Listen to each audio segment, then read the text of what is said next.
Salut, c'est Gasp. Récemment, en France, on a commencé à avoir un débat du coût humain et social de ces confinements à répétition pour la jeunesse. Il y a aussi un coût économique sans précédent, certes, mais grâce ou à cause de la lettre d'Heidi, de la série de témoignages de Hugo Décrypte, ou même de ma petite vidéo plaidoyer, il y a eu un espèce de message d'alarme où on a vu que la jeunesse de notre pays était sur le point de craquer. Alors moi, ma réponse, suite à la viralité de la vidéo, ça a été d'ouvrir un mail, une boîte mail, sur lequel j'ai reçu des milliers et des milliers de témoignages. Et parmi ceux-là, j'ai proposé à 15 étudiants de venir s'exprimer devant ma caméra pour nous raconter leur histoire d'étudiants confinés.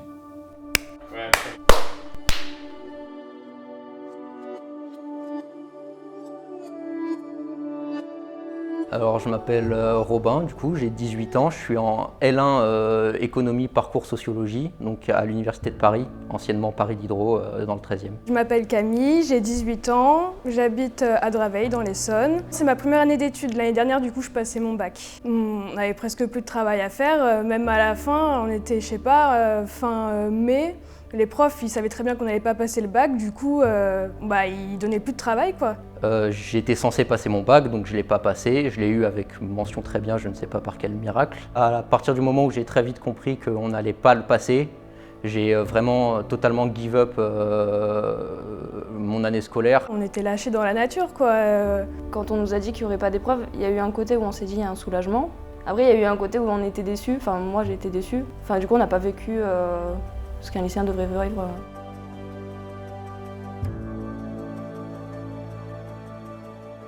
Je m'appelle Nina, j'ai 18 ans et au premier confinement, j'étais dans le sud chez mes parents à Gap. Et du coup, le lundi soir, il y a l'annonce du confinement. Et dès le lundi soir, j'ai commencé à plus dormir, à faire des crises d'angoisse toutes les nuits, à être malade. Et à partir de là, ça a été un peu une descente aux enfers, on va dire. J'ai perdu du poids. Pour régler les crises d'angoisse que je faisais la nuit, on m'a mise sous médicaments. À 17 ans, on m'a mise sous anxiolytique et antidépresseur. Donc c'était pas facile. Et à la fin du premier confinement, on a décidé d'annuler mon inscription parce que j'étais pas en capacité de partir.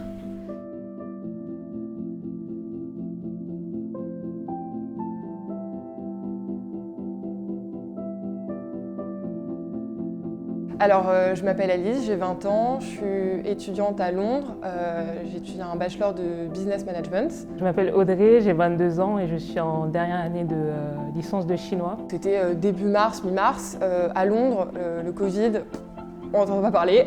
Pour moi, c'était véritablement un choc parce que je suis passée d'une époque, d'une période de ma vie où j'étais vraiment libre, étudiante, et je découvrais des nouvelles choses. La décision, elle a été prise, ils m'ont dit samedi matin, tu rentres. Et samedi soir, j'étais dans le train. À mon retour en France, et quand je suis rentrée en France, je reconnaissais plus du tout mon pays, quoi. Tu te retrouves à vider toute ta vie là-bas, tu vois. C'est-à-dire que tu es arrivé il y a 9 mois, il a fallu que tu te crées un peu, tu sais, une petite routine. J'ai même pas pu dire au revoir à mes amis.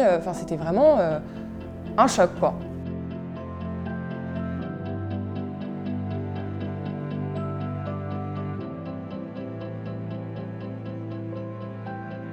J'avais vraiment beaucoup travaillé pour pouvoir partir et qu'au bout de 9 mois, on me dise tu sais quoi, tu rentres, tout ce que tu as fait, ça sert à rien, quoi. Premier week-end du deuxième confinement, j'ai tout de suite recommencé à fumer parce que je m'ennuyais et je prenais un verre de vin, 2 verres de vin. Et en fait, c'était les moments où je riais, on jouait de la musique, on chantait, on faisait des jeux. Et ensuite, j'éteignais la caméra et je me sentais presque plus seule qu'avant. Le deuxième confinement, j'ai fumé énormément tous les soirs pour m'échapper du monde qui était autour de moi, que j'aimais pas. Je voulais plus rester dans ce monde-là. Et j'appelais mes copains, je faisais « Ah, c'est trop drôle, regardez ce que je fais maintenant, le confinement, ça nous a vraiment tous ravagés, haha ». Mais en fait, c'était pas drôle en fait. Je pense que avant je m'en rendais pas compte, mais maintenant je le vois, je faisais un peu des appels aux gens, mais j'arrivais pas à leur dire, parce que j'arrivais pas à leur dire j'ai besoin d'aide, parce que moi-même, en fait, j'admettais pas que c'était pas normal. Aujourd'hui, j'ai encore un emprunt à rembourser de l'ordre de 28 000 €. En tant qu'alternant, j'ai un salaire de 950 € actuellement et j'ai des mensualités à rembourser de l'ordre de 400 € par mois. Donc c'est quelque chose d'assez conséquent dans mon budget. J'ai 26 ans et je vis encore chez mes parents, quoi, donc j'ai peu de perspectives d'avenir. En tant qu'étudiante, je suis aussi maman célibataire. Je vis dans un appartement qui fait partie d'un contrat spécial entre le Crous et l'Action Logement de Paris. Quand on est étudiant, on est dans la précarité, hein. C'est-à-dire que heureusement que mon fils avait moins de 3 ans à ce moment-là. Au moment de l'annonce du premier confinement et surtout de l'annonce de la fermeture des écoles, c'était comme si un peu le monde s'écroulait autour de moi. Sachant qu'on est dans une société où c'est finalement assez mal vu d'avoir un enfant quand on est jeune. Je dormais parfois 2 heures, 3 heures par nuit pendant la période des examens, parce qu'en plus c'est tombé sur une période d'examen. Moi, ma position en tant que jeune maman étudiante, elle est totalement inexistante aux yeux du gouvernement. C'est-à-dire que je dois faire partie d'une minorité. Alors je m'appelle Théo, j'ai 20 ans, je suis étudiant en L3 à l'Université de Strasbourg en biologie cellulaire et physiologie des organismes. On nous donnait des résultats théoriques et on devait analyser ces résultats théoriques. Donc ça veut dire que nous, on n'a pas manipulé, donc on n'aura pas une expérience de manipulation dans nos études. Et ça, c'est extrêmement compliqué. Dans la licence que je fais, c'est quand même un point clé, la manipulation. Même aujourd'hui, je me retrouve sans amis en fait. Quand tu parles à quelqu'un sur une application, t'es derrière un nom, quoi, une photo. Moi surtout j'ai témoigné parce que en fait ça m'a permis de me libérer un peu, parce que depuis le premier confinement, ma tête elle est tout le temps en ébullition, quoi. Jamais posé des mots sur ce que je ressentais. Alors moi je sais que j'ai de la chance, je suis quand même très privilégiée.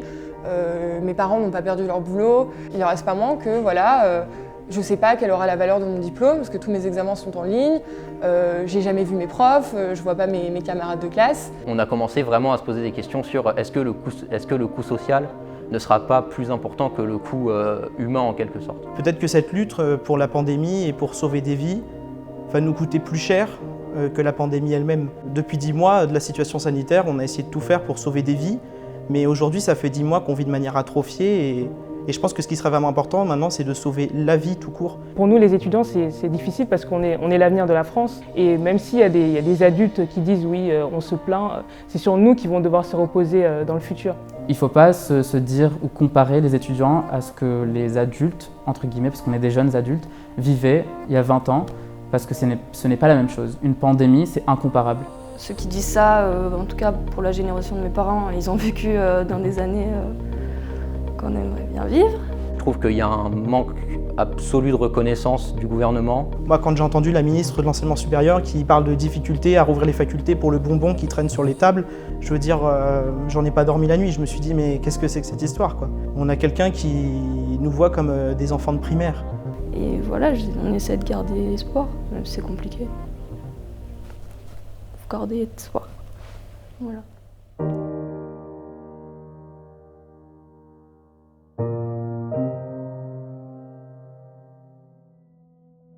Voilà, c'est la fin des témoignages. Je ne ferai pas de commentaires, mais j'aimerais vous partager un chiffre récemment relayé par les Échos. Selon le dernier point épidémiologique de Santé publique France, le nombre de patients âgés de 15 à 44 ans décédés sans comorbidité du Covid-19 depuis le début de l'épidémie s'élève à 66 personnes. C'est un chiffre important parce que, à titre de comparaison, dans la même tranche d'âge, depuis le début de l'épidémie, il y a également eu plus de 10 000 arrêts cardiaques et plus de 20 000 AVC. Des vies prolongées ou des vies gâchées. Dans cette vidéo, on a parlé de la réalité des étudiants, mais n'oublions pas les patrons de bar, les restaurateurs, les petits commerçants, les acteurs de la culture. Je veux remercier rapidement Victoria et Julien qui m'ont aidé dans la conception de cette vidéo. Merci également aux 15 étudiants qui se sont déplacés. Je vous invite évidemment à partager cette vidéo, à lui laisser un pouce bleu et un petit commentaire, ça me ferait plaisir. Pour ma prochaine vidéo, j'aimerais te parler de quelque chose de peut-être un peu plus joyeux. Si vous avez des suggestions, je suis très preneur dans les commentaires. Rendez-vous la semaine prochaine, une vidéo chaque dimanche sur cette chaîne YouTube. Abonne-toi et puis on se parle bientôt.